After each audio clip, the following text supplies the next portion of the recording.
అంటే నేను కొలమానం పెడుతున్నా 2 నెలలు 6 నెలలు 3 ఏళ్ళని ఒకటి పొన్నాలక్ష్మి గారు, ఇప్పుడు ఈ రోజున కాంగ్రెస్ పార్టీ ప్రభుత్వం మీద వ్యతిరేకత ఉందా లేదా అనంటే మీ సమాధానం ఏంటి?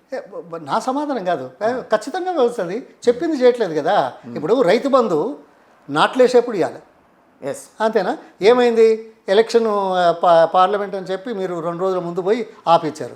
ఆపించిన తర్వాత మళ్ళీ వచ్చిన తర్వాత ఇంకా పూర్తి కాలేదని చెప్పి మళ్ళీ ఆపించుకున్నారు. 7,300 కోట్లు అప్పటిదప్పుడు ఇచ్చే పరిస్థితిలో ఉంటే ఎప్పుడు ఇచ్చారు? చాలా లేట్ చెప్తారు. ఎప్పుడు ఇచ్చారు? పంట 4 మాసాల పండేది, అంతేగా.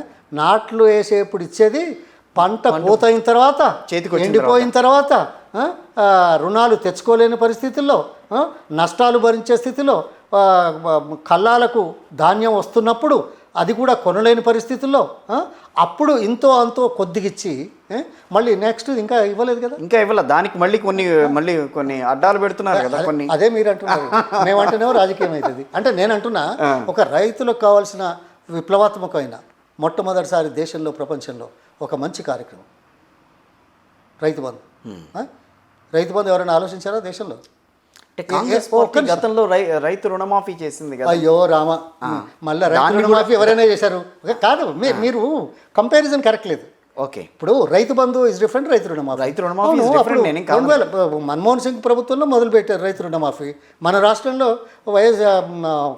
అప్పుడున్న గవర్నమెంట్లో అందరికీ వర్తించలేదని మరో 5,000 రూపాయలు అదనంగా ఇచ్చాం వేరే వాళ్ళకి. అది జరుగుతున్నది. తర్వాత ఆ ప్రభుత్వంలో ఇచ్చారు, ఈ ప్రభుత్వంలో ఇచ్చారు, ఈ ప్రభుత్వంలో 2 లక్షలు ఉన్నారు, 2 లక్షలు ఇస్తారట. చెప్పిన దానికి ఇచ్చే టైంకి మళ్ళీ దాన్ని ఆ జోలికి నేను పోను. కానీ రైతు రుణమాఫీ ఇచ్చినంత మాత్రం రైతు బంధు వద్దా? ఉండదు. మరి అటువంటప్పుడు ఈ విశ్లేషణలో మనం పొరపాటు కావద్దు. ఎస్, ఒక మహోన్నతమైన లక్ష్యంతో ఇచ్చిన కార్యక్రమం, ఏ అడ్డంకులు లేకుండా ఉండడానికి.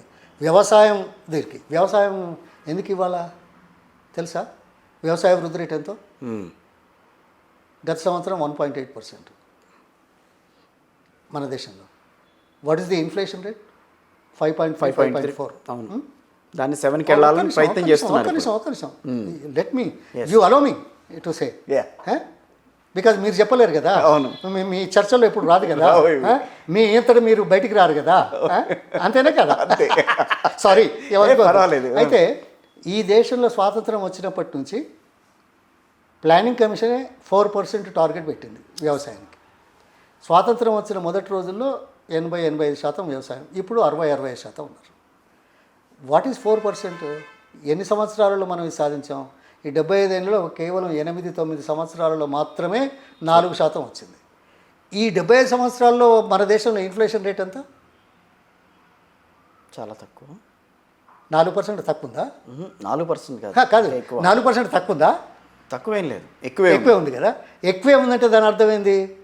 ప్రతి సంవత్సరం ఇప్పుడు లాస్ట్ ఇయర్ 1.8, 5.1, 5.3, 5.3 - 1.8 అది 3.5% వాళ్ళ సంపద కోల్పోతున్నారు. కొనుగోలు శక్తి తగ్గుతున్నది, జీవన ప్రభావాలు తగ్గుతున్నాయి. స్వాతంత్రం వచ్చినప్పటి నుంచి ఇప్పటి వరకు ఎన్ని రెట్లు ధాన్యం పండించినప్పటికీ కూడా, ఆకలి చావుల నుంచి దేశాన్ని ముందుకు తీసుకొచ్చి ఎక్స్పోర్ట్ చేసినప్పటికీ కూడా రైతాంగం ఎంతమంది? 60% అంటే 90 కోట్ల మంది. 90 కోట్ల మంది జీవన ప్రమాదాలు తగ్గుతున్న నేపథ్యంలో రైతు బంధు లాంటి కార్యక్రమం ఒక విప్లవాత్మకమైంది కదా ఇచ్చింది. దాంతో అంతా అయిందంటలేదు. కానీ మీ బడ్జెట్ కేటాయింపులు ఎంత? మీరెంత?